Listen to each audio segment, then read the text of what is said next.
Hiya Chris, great to meet up with you at the range and do some further work on your swing. Just a quick recap as promised about the key points that we covered and changes that we made.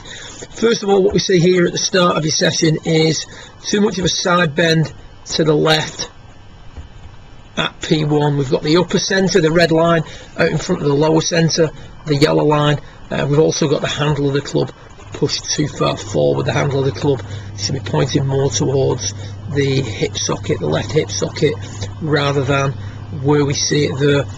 This in turn, allied to a left knee that works progressively out towards the baseline and very rarely works inwards, results in an inability to turn the shoulders and not enough extension in the hips and the thoracic, resulting in a butt of the golf club that doesn't travel very far during the backswing.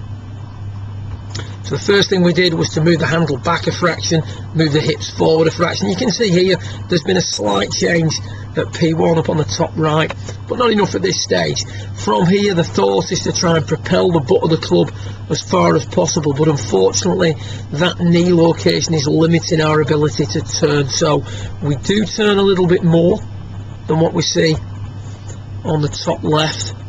We are starting to extend the pelvis a little bit more, and there is a little bit more thoracic extension, and as a result the butt of the golf club does travel a fraction further, not a lot, but a fraction further.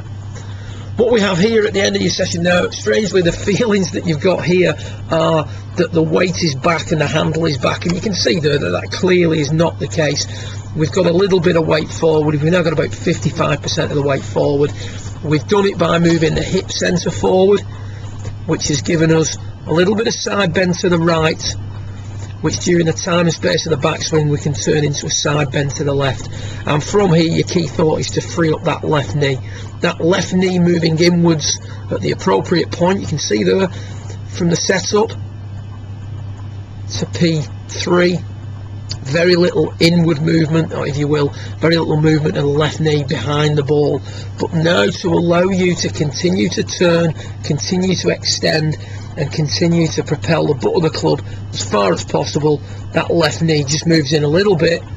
That's allowing for a much bigger shoulder turn, much better extension of the pelvis and the thoracic. And if we just get rid of all those lines, you can see a marked difference in the position you arrive in at the top of the backswing with the upper body, butt of the club propel much further,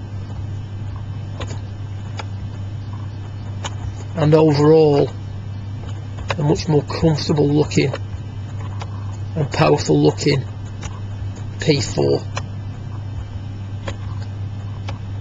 So it's fair to say that you just overdone a couple of key parts. Much better improvement towards the end of your session.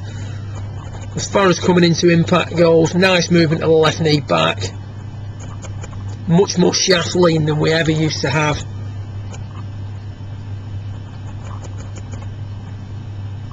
An improved look with the hips moving forward for longer, and a little bit more side bend to the right coming in at P4.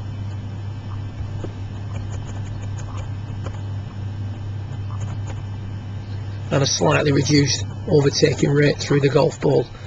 So all in all, just let that left knee, the thing you've got to let that left knee move in behind the ball just a fraction to allow you to continue to turn whilst left tilting and extending. And remember, the key here from this session is we're not using a method, we're using a pattern. Good luck with it, and I look forward to working with you again in a few weeks' time. Well done.